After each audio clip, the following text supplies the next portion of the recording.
BC బంద్‌కి ఒకవైపున అన్ని పార్టీలు అసలు తెలంగాణలో ఒక్క పార్టీ అని కాకుండా అన్ని పార్టీలు కూడా మద్దతు ప్రకటించాయి. బంద్ అంటే ఏంటి? అయ్యా మేము ఈ కాజ్‌తో బంద్ చేస్తున్నాం. దయచేసి మీరందరూ సహకరించండి. మీ షాపులు మూసేయండి అని ప్రకటించాలి. అయినా సరే వాళ్ళు వ్యాపారం చేసుకుంటుంటే ఓకే ఇక మీ ఇష్టం అని చెప్పాలి. అసలు ఎంతమంది బంద్‌కు మద్దతు ఇస్తున్నారో తెలుసుకోవాలి. బంద్‌కి మద్దతు ఇవ్వని ఎందుకో తెలుసుకోవాలి.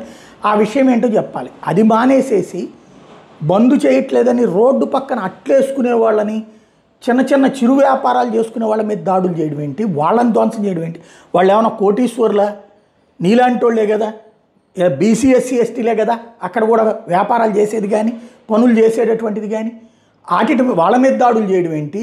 నూడిల్స్ వాళ్ళ దగ్గర నుంచి టిఫిన్ వాళ్ళ దాకా వాళ్ళ మీద దాడులు చేయడం ఏంటి? దాంతోపాటుగా బంగారు కోట్ల మీద దాడులు చేయడం ఏంటి? ఓ రకంగా ప్రశాంతంగా సాగాల్సిన అన్ని పార్టీలు మద్దతు ఇచ్చిన చివరికి బస్సులను ఆపేశారు, స్కూళ్ళు ఆపేశారు, అన్నీ ఆపేశారు. బంద్ సక్సెస్ఫుల్ కాకుండా వీళ్ళు ప్రచారం కోసం అని చెప్పేసి వెళ్ళి వాళ్ళ మీద దాడులు చేసిన నేపథ్యంలో తెలంగాణ ప్రభుత్వం ఘాటుగా స్పందించింది.